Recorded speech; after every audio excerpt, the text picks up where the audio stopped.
Programme में आपको खुशामदीद कहते हैं। मैं असदुल्ला खान हूँ। डीजल और पेट्रोल की कीमतें एक बार फिर बढ़ गई हैं, 300 से तजावुज़ कर चुकी हैं दोनों चीज़ें। इसके अलावा डॉलर जो है वो भी 305 से आज तजावुज़ कर गया है। इसके अलावा LPG भी महंगी हो गई है। ये महंगाई जो है उस पर लोग परेशान हैं, लेकिन वज़ीर-ए-आज़म साहब ये कहते हैं कि चीज़ों को बढ़ा चढ़ा के पेश किया जा रहा है। वो कह रहे हैं महंगाई है लेकिन इतनी नहीं है कि पहिया जाम हड़ताल हो इस पर। और वज़ीर-ए-आज़म ये भी समझते हैं कि ये गैर ज़रूरी तौर पर एहतजाज किया जा रहा है, बिल तो अदा करने ही पड़ेंगे, इससे फ़ायदा तो कोई होगा नहीं एहतजाज से। ये पैगाम वज़ीर-ए-आज़म ने दिया है। लेकिन इस वक्त जो सूरत हाल है, जितनी कीमतें बढ़ गई हैं, क्या ये लोगों की क़ुव्वत ख़रीद से मुताबिकत रखती हैं? ये एक बड़ा अहम सवाल है। दूसरा, इलेक्शन कमीशन ने कई जमातों से मुलाकात करने के बाद ये फैसला किया है कि अपना जो इलेक्शन शेड्यूल है, जो हल्का बंदियों को शेड्यूल है, उसमें तब्दीली लाई जाए। और उसी सिलसिले में इलेक्शन कमीशन ऑफ पाकिस्तान ने 14 दिसंबर की बजाय इसको 30 नवंबर की तारीख मुकर्रर की है कि अब वो अपनी हल्का बंदियों का अमल 30 नवंबर तक पूरा करेंगे, यानी 14 दिन पहले ख़त्म कर लेंगे। लेकिन इससे 90 दिन के अंदर अंदर तो इलेक्शन फिर भी नहीं होंगे, क्योंकि कल सुप्रीम कोर्ट ने कहा है कि इलेक्शन तो बहरहाल 90 दिन में ही होने चाहिए। और बड़े अहम रिमार्क्स जो हैं वो दिए हैं जब इलेक्शन कमीशन की जो नज़रसानी की दरख्वास्त है उसको मुस्तरद किया है। अगरचे सुप्रीम कोर्ट ये समझता है कि जो इलेक्शन पंजाब के और खैबर पख्तूनख्वा के, इनफैक्ट पंजाब के, वो तो 14 मई को ही होने चाहिए। अब 14 मई तो गुजर चुकी है, लेकिन बहरहाल सुप्रीम कोर्ट का कल का भी यही फैसला है कि 14 मई को ये इलेक्शन होने चाहिए और 90 दिन से तो एक्सीड किया नहीं जा सकता। अब इलेक्शन कमीशन ने जो अपनी तारीख दी है हल्का बंदियों की, उसके बावजूद भी, पीछे आने के बावजूद भी इलेक्शन 90 दिन में नहीं होंगे। ये अब क्या स्टेटस होगा इस पर हम बात करेंगे। और नैब तरामीम जो हुई थी, आज एक लिस्ट सुप्रीम कोर्ट में जमा कराई गई है कि 2023 में किन किन सियासी शख्सियात ने, और दीगर शख्सियात ने भी, लेकिन काफ़ी इसमें प्रोमिनेंट सियासी शख्सियात भी हैं, 2023 में किस किस ने फ़ायदा उठाया नैब तरामीम से। अगरचे 2022 में भी बहुत सी अहम सियासी शख्सियात ने फ़ायदा उठाया था, जिसमें शरीफ ख़ानदान के केसेस भी शामिल थे, लेकिन 2023 में कौन कौन सी शख्सियात हैं उसकी रिपोर्ट आज सुप्रीम कोर्ट में दी गई है, वो भी आपके साथ शेयर करेंगे। और बिजली के बिलों पर रिलीफ की बात हो रही है, लेकिन अगर रिलीफ देना है आवाम को तो इसके लिए 300 अरब रुपए दरकार हैं, ये कहां से आएंगे? इन तमाम चीज़ों पर हम गुफ्तगू करेंगे। मेरे साथ राना एहसान अफजल साहब मौजूद है, मुस्लिम लीग नून के रहनुमा। बहुत शुक्रिया राना साहब, खुश आमदीद। सलमान मुजाहिद बलोच साहब हमारे साथ मौजूद हैं, MQM के रहनुमा हैं। सलमान साहब आपको भी खुश आमदीद कहते हैं। आमिर जाज साहब हमारे साथ मौजूद हैं, सीनियर तज्ज़ेकार हैं।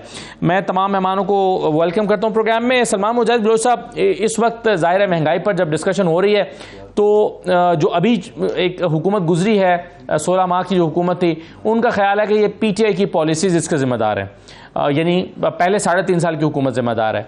और जो पहले 3.5 साल हुकूमत करने वाली जमात है वो समझती है कि नहीं, 16 माह हुकूमत करने वाली जमात इसकी ज़िम्मेदार है। अब आप वो पार्टी हैं जो दोनों ही जमातों का की या दोनों ही हुकूमतों का हिस्सा रहे हैं, क्या आप खुद को भी ज़िम्मेदार समझते हैं, क्योंकि फैसला साजी में दोबारा शामिल रहे? आऊज़ुबिल्लाहि मिनश्शैतानिर्रजीम, बिस्मिल्लाहिर्रहमानिर्रहीम। बहुत शुक्रिया असदुल्ला खान साहब, आपको और आपके व्यूवर्स को अस्सलाम वालेकुम। जी, डायरेक्टली मैं आपके मुद्दे पे आता हूँ। आज जो पाकिस्तानी पूरी कौम जो है वो बिजली के ज़ायद बिलों के हवाले से, जो इस महीने जो पिछले जो जुलाई के जो बिल आए हैं पूरे पाकिस्तान में, उसमें जो अवाम जो परेशान हो चुकी है और अवाम सड़कों पे है, एहतजाज हो रहा है, ताजुर बरादरी जो है वो सड़कों पे है, एहतजाज कर रही है। यानी कि हर ज़ी शऊर इंसान जो है वो 98% तबका पूरे मुल्क पाकिस्तान का वो परेशान है, फ़िक्रमंद है, खाने को पैसे नहीं है, बिल कहाँ से भरें।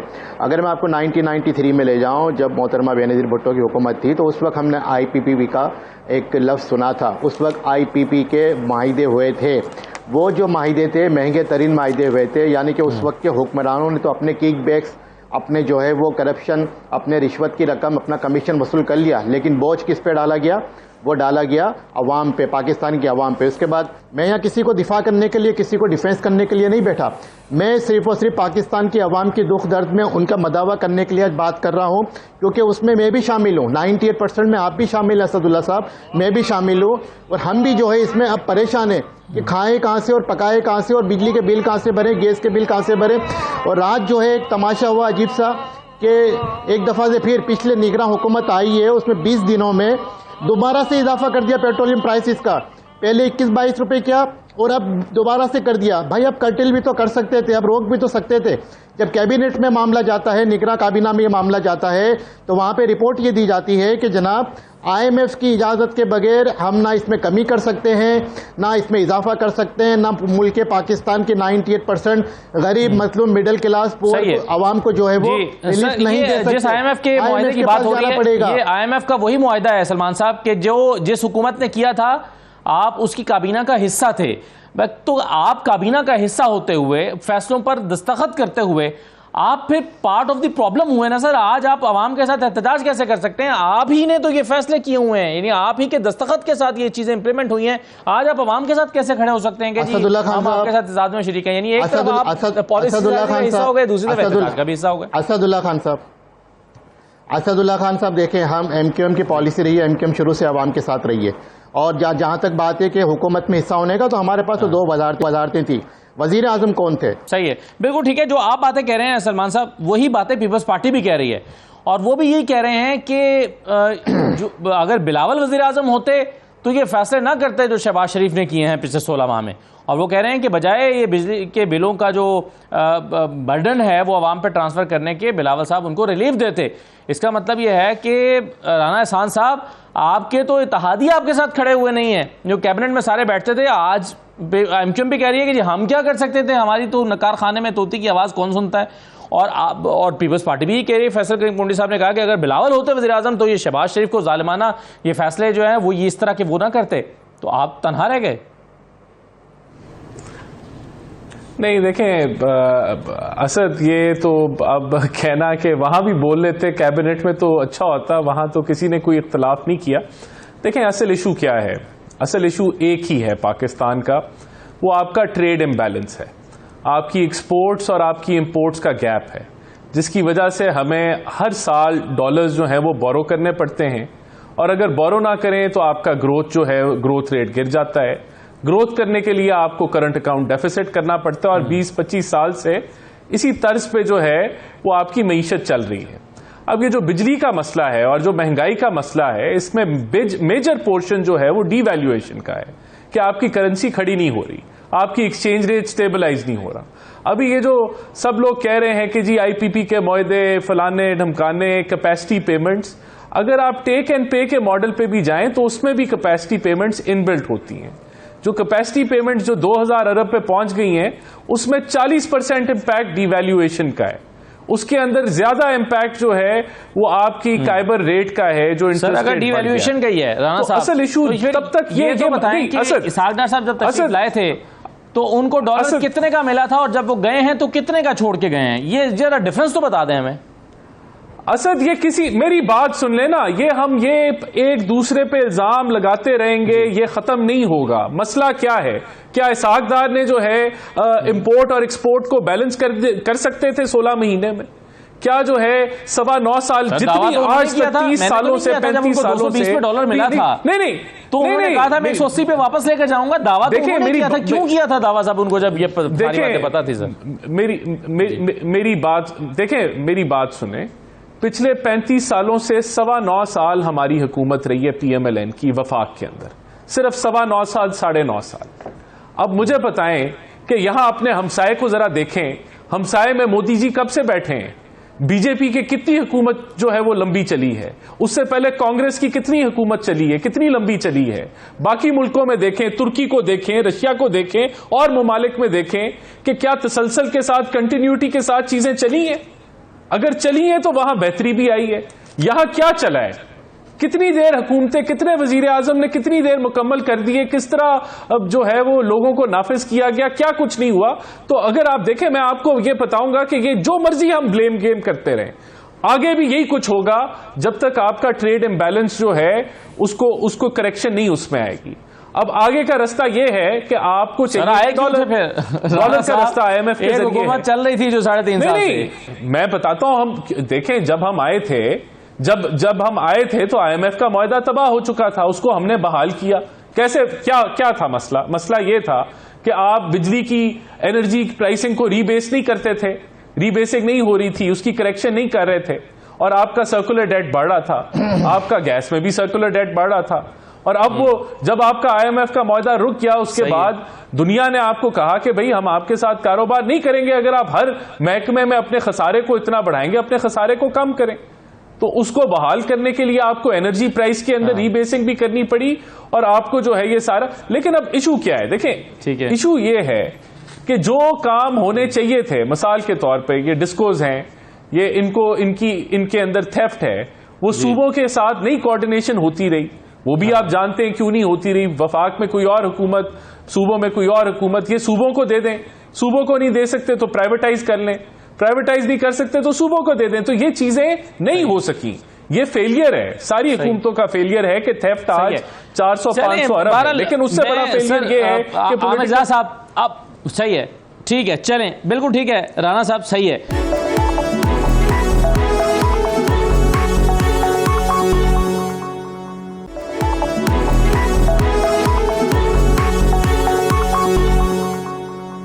आमिर ज़ा साहब कि जब ये पिछले 16 माह वाली हुकूमत आई थी, 14 जमातों की इत्तेहादी हुकूमत, तो इन्होंने हमें तो यही बताया था कि तबाह कर दी है मईशत तहरीक इंसाफ ने, और हम आ गए, हम इसको ठीक करेंगे। मेरे ख्याल में जो आपने दूसरा जुमला हमें बेवकूफ बना रहे थे कि हमारे यहाँ मतलब लोग अपने सियासी मफादात के लिए अपने शख्सी, जी मैं ये कह रहा हूँ कि जो दूसरा आपका जुमला था असद उजाला हमें कि हमें बेवकूफ बनाया जा रहा था।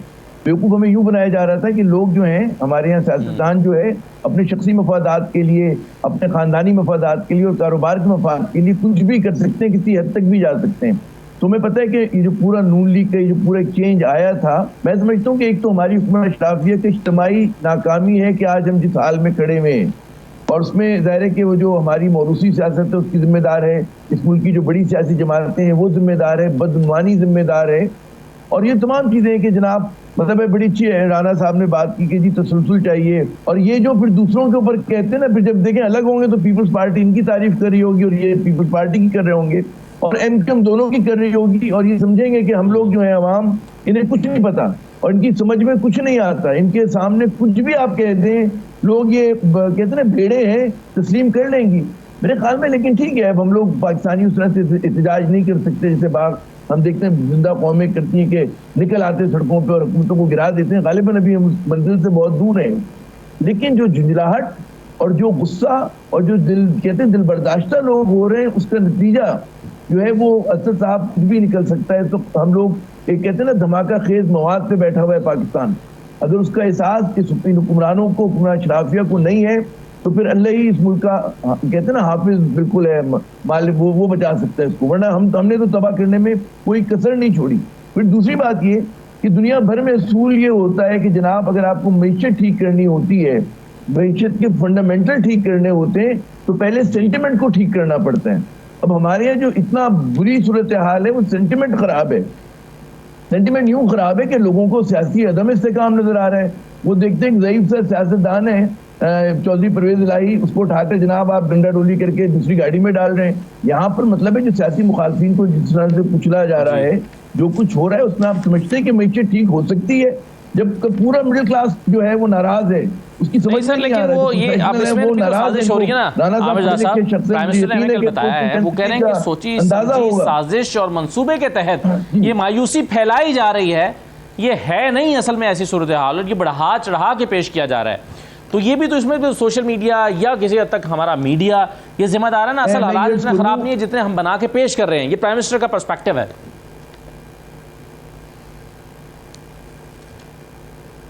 वो बड़े अच्छे आदमी अनवारुल हक साहब, मतलब है हम लोग ज़ाती तौर पे बहुत सारे सहाफ़ी वाकिफ हैं, लेकिन ज़ाहिर इक़्तिदार में आके हर चीज़ जो है आपको गुलाबी नज़र आती है, हर चीज़ बहुत ही फ्लावरी नज़र आती है, हर तरफ खुशबू और आपको रंग और फूल नज़र आते हैं। बात ये होती है कि जब आप नोटों की गड्डी लेकर आप बिल अदा करने के लिए जाते हैं बिजली का, तो आपको हकीकत वाज़ेह हो जाती है। जब आप ख़रीदारी करने के लिए कुछ जाते हैं आपको पता चल जाता है। तो बात ये है कि मैंने पिछले माह कम बिजली के यूनिट्स इस्तेमाल किए, ठीक है ना, लेकिन मेरा बिल उस माह से ज़्यादा आया जो मतलब है जिसमें ज़्यादा यूनिट्स इस्तेमाल किए हुए थे। जब आलम ये हो कि आप बचत करने के बावजूद बजट आपके हाथों से निकला जा रहा है, और हम लोग तो फिर भी मिडिल क्लास हैं, ठीक है ना, लेकिन जो मेहनत कैश है, जो 25,000 रुपये कमा रहे हैं, 30,000 रुपये कमा रहे हैं, आप तसव्वुर कर सकते हैं वो किस तरह से जी रहा होगा। जो वो आटा खरीदने जाता है, छोड़ें मतलब बड़ी चीज़ें छोड़ दें, मतलब बिजली भी छोड़ दें, आटा खरीदने जाता होगा वो 25-30 रुपए की तंदूरी रोटी लेता है, तो इनके लिए क्या कहता होगा? इनको क्या एहसास नहीं है?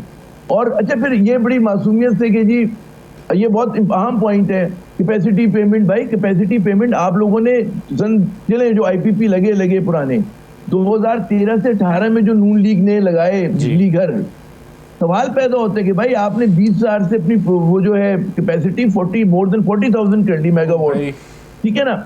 आपने एनर्जी मिक्स का ख्याल नहीं किया। उस वक्त भी माहिरीन कहते थे कि जनाब आप फंस जाएंगे, और आज जो आप 2/3 अपने बिल में कैपेसिटी पेमेंट कर रहे हैं, सही है। तो भाई ये मतलब है क्यों किया गया, किसको खुश करने के लिए किया गया? सही है। बहुत सारे सवाल साहब ये चलें, ये सवाल तो मैं आखिरी जुमला हमारे सामने रखूंगा, लेकिन आखिरी जुमला एक जुमला एम के जी, मैं एक जुमला कहने दें मुझे। मैं कह रहा हूँ MQM के हमारे दोस्त हैं, ये हर हुकूमत में होते हैं और फिर एकदम ये हाथ उठा लेते हैं कि हमारा कोई ताल्लुक नहीं है। जनाब आप लोग उस गुनाह में, गुनाह बिलज़्ज़त में बाकायदा 16 आने के शरीक हैं। कि कोई भी कराची वाले को आप ये बात बावर नहीं करा सकते जो आपका वोट बैंक है मिडिल क्लास का, कि जनाब आप लोग। चलिए मैं सलमान साहब आपके सामने, मतलब PTI के साथ थे जी बिल्कुल ठीक है।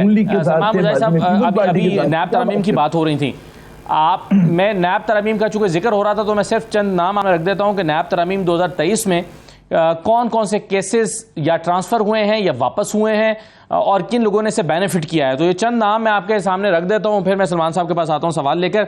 देखिए इसमें केस है रियासत बनाम शाहिद खाकान अब्बासी, रियासत बनाम आसिफ अली जरदारी और दीगर, रियासत बनाम ख्वाजा अनवर मजीद, रियासत बनाम मंजूर कादिर काका, रियासत बनाम ख्वाजा अब्दुल गनी मजीद, रियासत बनाम हुसैन लवाई, रियासत बनाम खुर्शीद अनवर जमाली जिसमें मुराद अली शाह भी इस केस में मुलजिम थे, फिर इसी तरह से रियासत बनाम मुफ्ती अताउर रहमान, और भी काफ़ी सारे लोग हैं जिनके केसेस जो हैं या वापस हुए हैं या ट्रांसफ़र हुए हैं और इन लोगों ने नैब के इन केसेस में बेनिफिट किया है। अब सलमान साहब मेरा सवाल आपसे ये है कि चलिए जो महंगाई के हवाले से, IMF के हवाले से या बिजली के हवाले से जो आपके जो पॉलिसीज़ बन रही थी, आपका उसमें तो इख्तियार नहीं था आप, और उसको आप सपोर्ट भी नहीं कर रहे थे, आपकी आवाज़ कोई सुन भी नहीं रहा था, लेकिन ये जो नैब तरमीम हो रही थी इसमें तो आपने वोट दिया होगा, इससे क्या आप मुत्तफिक थे?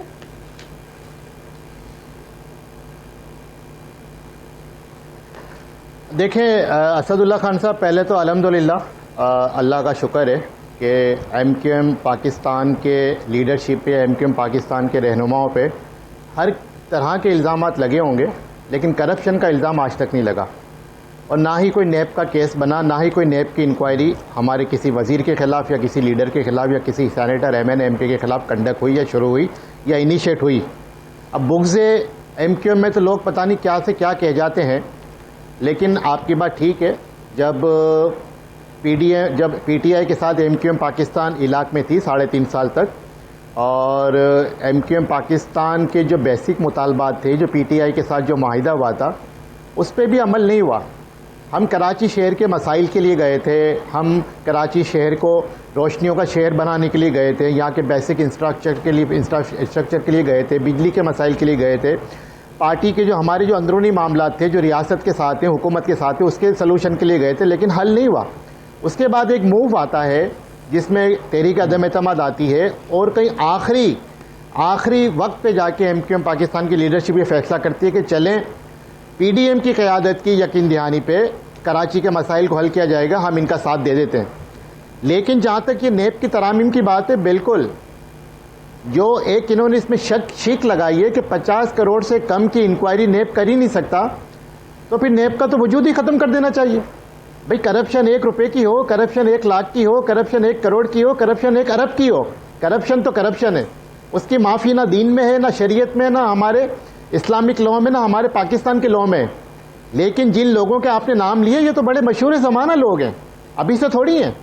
आप 88 से उठा लें, जब से ये जमहूरियत के नाम पे सिलसिला शुरू हुआ कि जी किसी ने कहा जमहूरियत बेहतरीन इंतकाम है, बाद में जो है पीछे से दराजें बढ़ती रहीं, पीछे से जो है कोठियाँ बढ़ती रहीं, तह खाने बढ़ते रहे, बेसमेंट बढ़ते रहे, दीवार बढ़ते रहे। अब तो बाथरूम की दीवारों में से भी पैसे निकल रहे हैं, माजरत के साथ। और सीन का तो बुरा हाल कर दिया। जी सर, हम 2014 तक थे, उसके बाद हम नहीं थे। और देखें MQM पाकिस्तान एक सियासी जमात है, इस पाकिस्तान की पॉलिटिकल सिस्टम का हिस्सा है, और हर जमात चाहती है कि इक़्तिदार में आके अपने कारकुनान के, अपने हलकों के, अपने लोगों के काम कर सकें। MQM पाकिस्तान ने अपोजिशन में भी रह के देखा तो MQM पाकिस्तान के ऊपर 3 ऑपरेशन नाफिज कर दिए गए। और MQM पाकिस्तान नवाज शरीफ साहब के साथ हुकूमत थी ना 1992 में, यहाँ पे जी ये फैसला हुआ कि 60 बड़ी मछलियों के खिलाफ, धाड़ेल के खिलाफ, पतारादारों के खिलाफ सिंध में जो है वो ऑपरेशन होगा। 92 के ऑपरेशन का आगाज हुआ, MQM की तरफ मोड़ दिया गया। 1995 में MQM की तरफ ऑपरेशन का आगाज कर दिया गया। आखिर ये सवाल तो उठता है ना कि जब जब नवाज शरीफ की हुकूमत आती है MQM पाकिस्तान MQM के ऊपर सलमान साहब, ये बात तो समझ आती है कि आप समझते हैं कि आप हुकूमत का हिस्सा बनते हैं। कर लूं, मैं कंप्लीट सब प्रिंसिपली बिल्कुल ठीक कह रहे हैं आप कि हुकूमत के हिस्से बनते हैं ताकि आप लोगों को काम करा सकें। लेकिन जब आप नहीं करा सके लोगों के काम और आप कह रहे हैं कि हमसे वादे किसी ने भी पूरे नहीं किए, तो फिर आपने उससे क्या सीखा? आप हुकूमत का फिर हिस्सा बनते क्यों? आपके सवाल पे आता हूं। देखें, ये जहां तक आपने नेब तरामीम की बात की, लाजमी बात है मेजोरिटी किसकी थी वहां पे? मेजोरिटी नवाज शरीफ साहब की पार्टी की थी, PMLN की। उसके साथ मेजोरिटी थी जो है वो पीपल्स पार्टी की थी। MQM के तो 7 वोट थे। उसके बाद आपने देखा जो PTI जो बड़ी पार्टी थी, जिसके जो है 160-62 जो है मेम्बरान थे, अगर मैं गलत नहीं हूँ, वो सबसे बड़ी अपोजिशन जमात थी। उसने इन दोनों बड़ी जमातों के लिए मैदान खाली छोड़ दिया कौमी असम्बली का। उन्होंने फिर जो चाहा वो किया।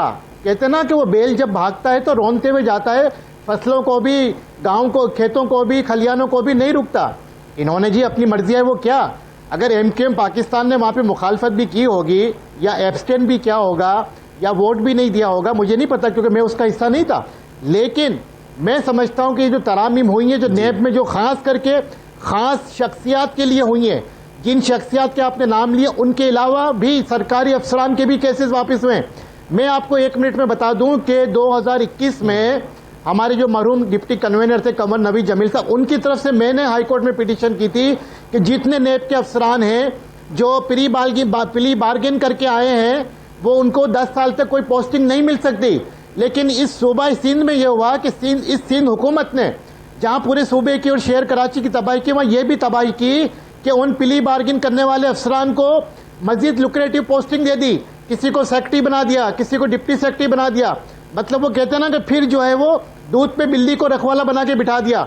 वो हाई कोर्ट में पिटीशन हमारी पेंडिंग रही, लेकिन फिर वही गठजोड़ सामने आता है और हमारी नॉन प्रोसिक्यूशन पे पिटीशन हमारी जो है वो डिसमिस कर दी जाती है। आज भी नेबज़दा अफसरान सिंध हुकूमत में जो है वो अफसरान बन के बैठे हैं। तो आप किसको रोएंगे जनाब? ये सिस्टम ही पूरा करप्ट हो चुका है। मैं तो समझता हूँ करप्ट को बिगड़ा हुआ है सिस्टम को। चलिए सर, एक ब्रेक लेता हूँ, मैं छोटी सी ब्रेक लेके वापस आता हूँ। ये जो इलेक्शन ने फैसले किए हैं, इलेक्शन कमीशन के फैसले के नतीजे में जो हल्का बंदियों का शेड्यूल 14 दिन पीछे आया, इससे फायदा क्या हासिल होगा? और क्या इससे हम जो आईनी कदगर है कि 90 दिन के अंदर इलेक्शन कराने हैं, उस टारगेट को अचीव कर पाएंगे? और नहीं कर पाएंगे तो इससे क्या हासिल कर रहे हैं? ब्रेक के बाद वापस आ रहे हैं।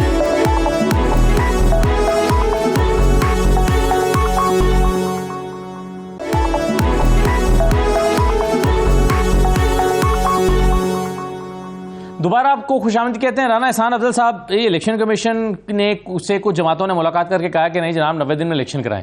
पीपल्स पार्टी ने भी कहा है, दीगर जमातों ने भी कहा है कि 90 दिन में इलेक्शन कराएं।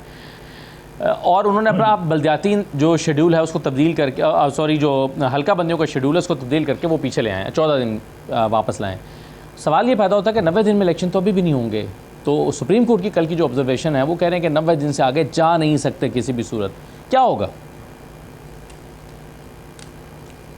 देखिए, मैं तो समझता हूँ ये मामला जो है, अब जब सेंसस नोटिफाई हो गया, जो कि एक उसके बाद डीलिमिटेशन होना, ये भी एक आईनी अमल है और सेंसस भी एक आईनी अमल है।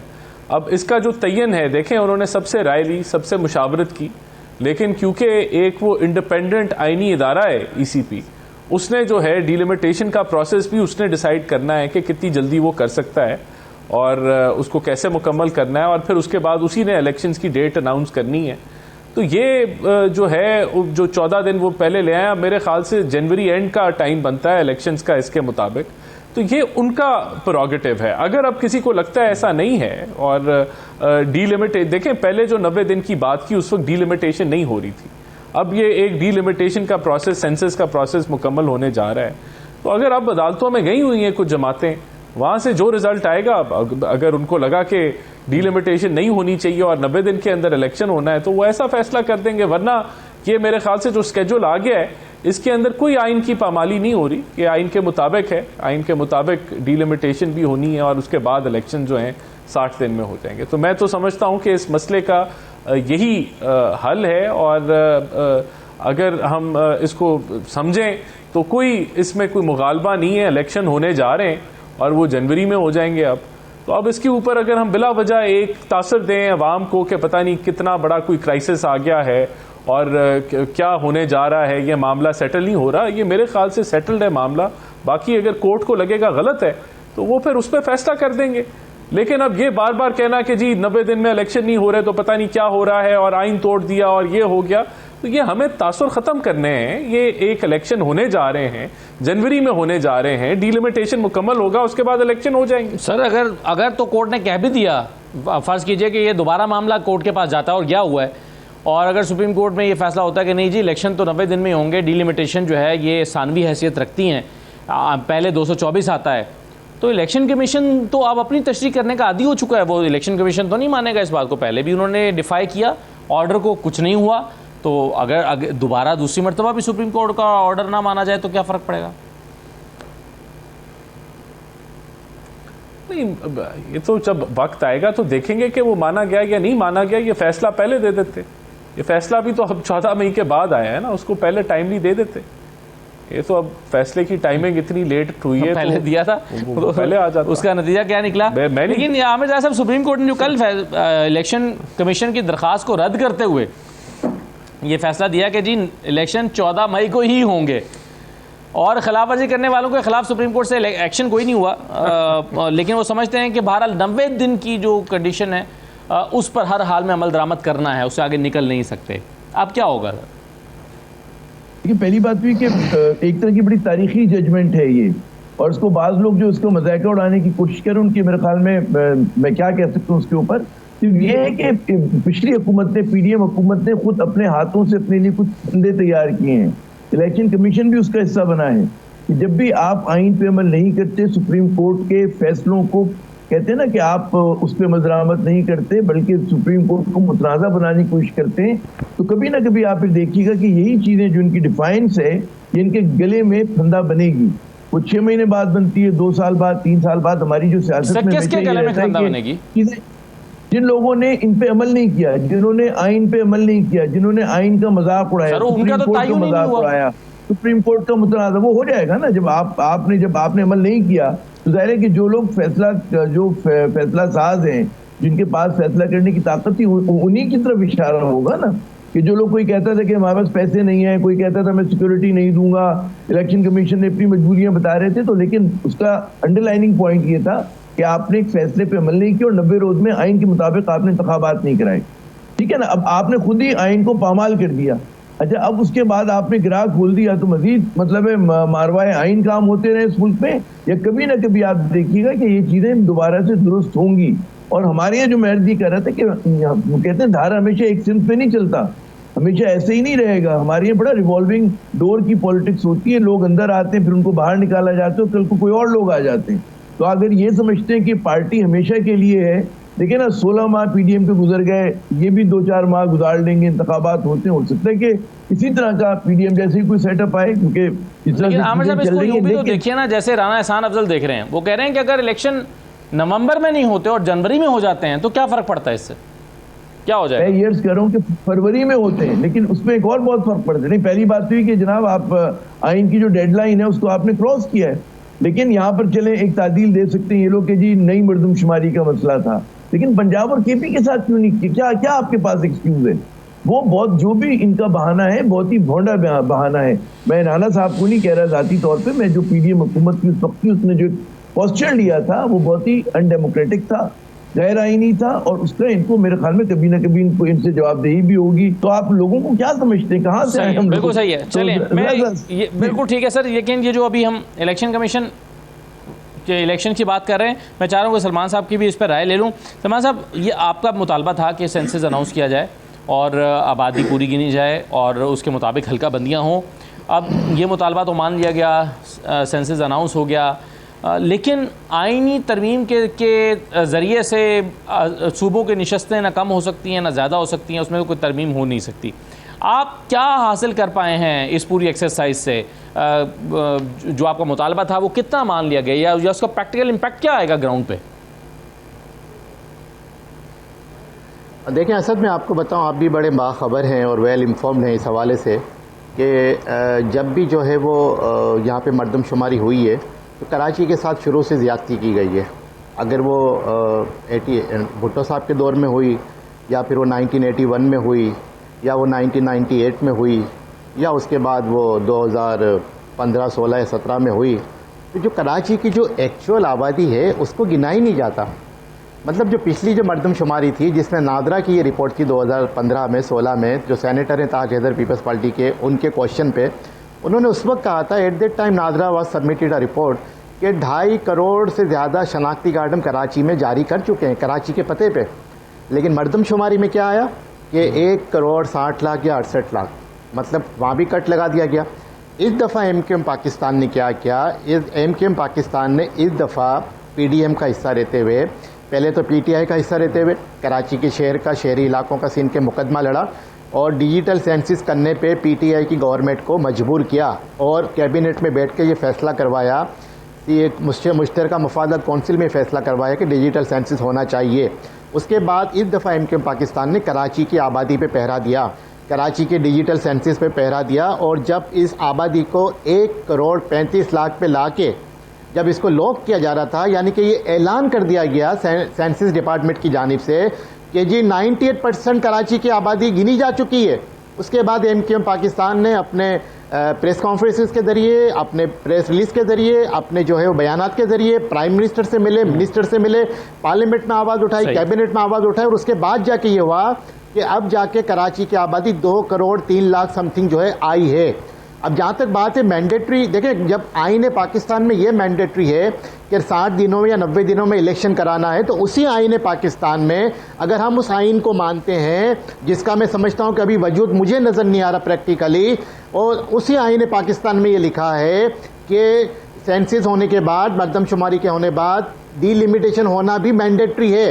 MQM पाकिस्तान यही कह रही है, कन्वेनर MQM पाकिस्तान ने यही कहा है, ये भी आईनी रिक्वायरमेंट है, ये भी पूरी हो जाए। और अगर इलेक्शन नवंबर की जगह जनवरी में हो जाता है, फरवरी में हो जाता है, तो क्या फ़र्क पड़ता है?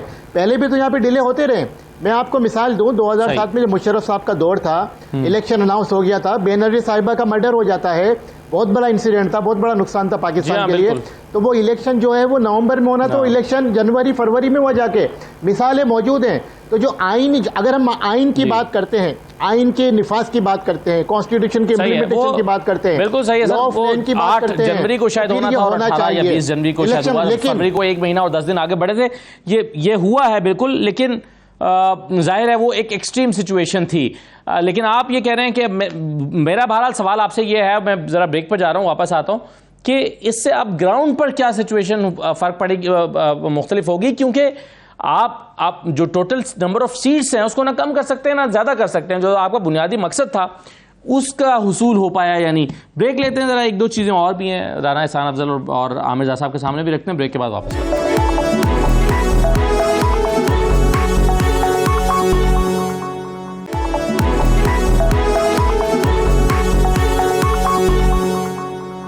दोबारा आपको खुशामदीद कहते हैं। राना एहसान अफजल साहब, एक खबर आज की यह है कि 2 माह में असम्बली सेक्रेटेरिएट मुलाजमीन को 16 करोड़ एजाजी तनख्वाहें अदा की गई हैं। एक तरफ हम रोना रो रहे हैं कि पैसे नहीं हैं, हालात बहुत ख़राब हैं और बिजली, पेट्रोल और चीज़ें बढ़ाने की, कीमतें बढ़ाने की ज़रूरत है। दूसरा ये है कि कौमी असम्बली तहलील हो चुकी है, लेकिन जुलाई और अगस्त 2 महीने में असम्बली सेक्रेटेरिएट के जो मुलाजिम हैं 16 करोड़ 18 लाख रुपए एजाजी तनख्वाहों की मद में दिए गए हैं। हम ऑस्टेरिटी की बहुत बात करते हैं, कहीं इसका वजूद भी है? वैसे देखें, ये 16 करोड़ किस चीज़ में ट्रांसलेट करते हैं कि पर पर्सन या कितने परसेंटेज जो है ये बोनसेस बने ना, ये बोनसेस मिले, तो मैं एग्री करता हूँ। इस वक्त अगर किसी को ऑस्टेरिटी दिखानी चाहिए तो वो हुकूमत को दिखानी चाहिए, और अगर प्राइवेट सेक्टर में तनख्वाहें नहीं बढ़ सकती तो ये सारी मराद जो हैं सरकारी मुलाजम अगर उनको मिलती रहें तो फिर डेफिनेटली ये एक अच्छा तासुर नहीं जाता। तो ये जो ये जो है प्राइवेट सेक्टर में तो अभी भी मेरे ख्याल से 35,000 या वो जो 32,000 था इम्प्लीमेंट नहीं हुआ अभी तक, और बहुत सारे लोगों को इससे काफ़ी हद तक कम तनख्वाहें ले रहे हैं। तो यहाँ ऑस्टेरिटी तो हुकूमत को दिखानी चाहिए, और अगर नहीं दिखाया तो अच्छा इकदाम नहीं है। सही है। तो इस तरह की बहुत सारी चीज़ें हैं जो हमारे लिए प्रॉब्लमैटिक हैं, और हम कोई भी हुकूमत हो, पिछली हुकूमत भी थी, उसने भी ऑस्टेरिटी पर बहुत जोर दिया था, और इस हुकूमत ने भी आने के बाद याद है तमाम जमातों के सरकर्दा रहनुमा बैठकर उन्होंने एक प्रेस कॉन्फ्रेंस की थी, जिसमें मुझे याद है कि जी बिजली बंद करें, रात को इतने बजे मार्केट्स बंद करें, हम ये बचाएंगे पैसे, यहाँ से बचाएंगे, लेकिन अमली तौर पर सूरत हाल मुख्तलिफ है। रान साहब देखें, ये वीकनेस शो करता है, और ये जो कह लें कि आपस में हुकूमत ऑपोजिशन का इत्तेफाक नहीं है कौमी एजेंडे के ऊपर भी, ये बहुत एक बुरा अमल है।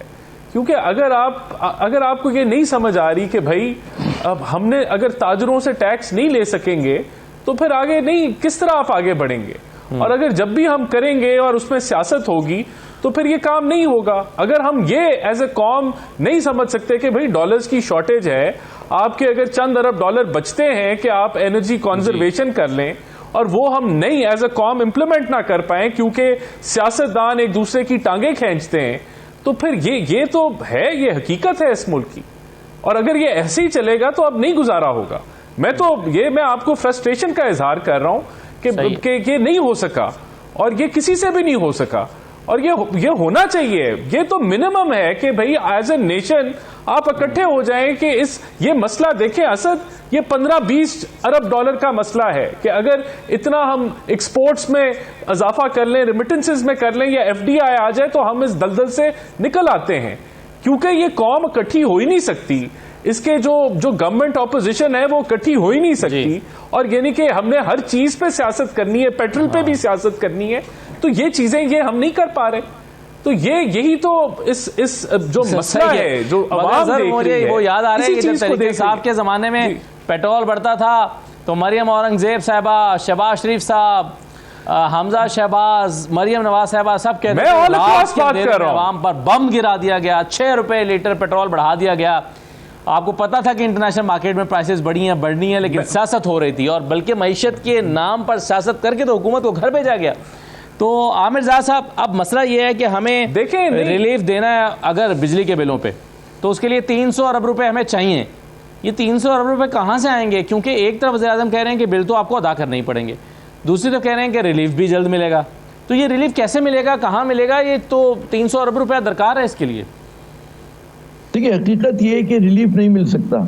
हमारी हुकूमत के पास वो फिजिकल स्पेस नहीं है कि वो रिलीफ दे सके, ठीक है ना। अच्छा, ये एक ऐसी तल्ख हकीकत है कि जिसको मतलब जितनी जल्दी हमें इदराक हो जाए उतना अच्छा है, लेकिन उससे जाहिर है कि इस सच को सच मान लेने से लोगों के मसाइल तो हल नहीं होंगे। अच्छा, लेकिन लोगों में गम गुस्सा इसलिए ज़्यादा बढ़ता है जब वो देखते हैं कि हमारी हुक्मरान अशराफिया की और हमारी हुकूमत की, हमारे बुज़रा की, हमारी अफसरशाही की जो अय्याशियाँ हैं वो उसी तरह से जारी हो रही हैं। मैं डेटा के बुनियाद पे ये नहीं कह रहा कि मतलब है, ये दावा नहीं कर रहा कि अगर वो अय्याशियाँ बंद करेंगे तो हमारा बैलेंस ऑफ पेमेंट का क्राइसिस दूर हो जाएगा। यकीनन बहुत ही मतलब अलामती होगा, लेकिन यहाँ तो अलामती काम करने को भी तैयार नहीं है।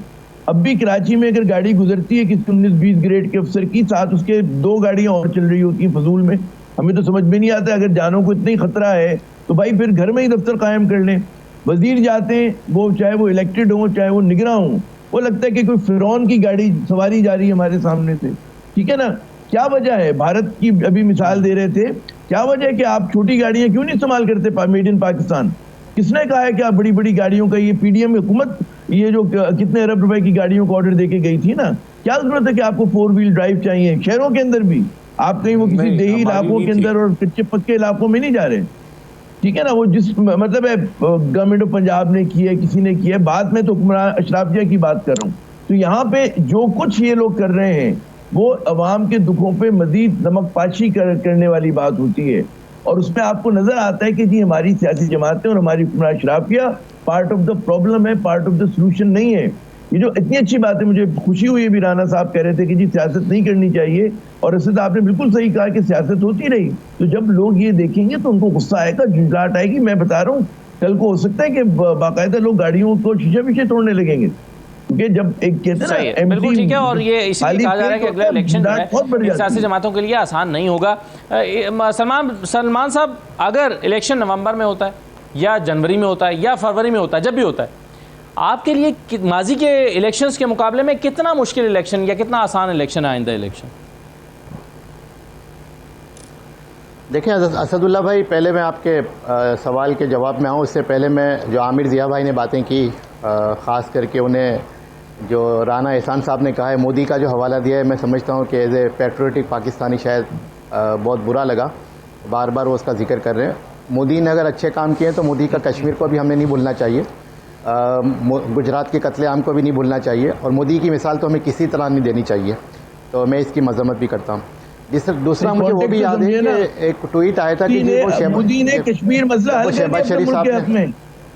ये आप कॉन्टेक्स्ट समझे किस उसमें बात कर रहे हैं। कोई तारीफ मोदी की ये नहीं कर रहा कि हम कह रहे हैं कि जी मोदी ने बड़ा एहसान किया कश्मीरियों पे, उसने जुल्म करके लेकिन इंडिया के हक में फैसला कर लिया। कंप्लीट कर लो। हम लोग क्या कर रहे हैं, हम लोग क्या कर रहे हैं? मैं कंप्लीट कर लो, मैं कंप्लीट कर लो जी। थैंक यू जी सलमान साहब। पेट्रोल की कीमत बढ़े, डीजल की कीमत बढ़े, महंगाई हो, बिजली की कीमत बढ़े, उनको कोई फर्क नहीं पड़ता।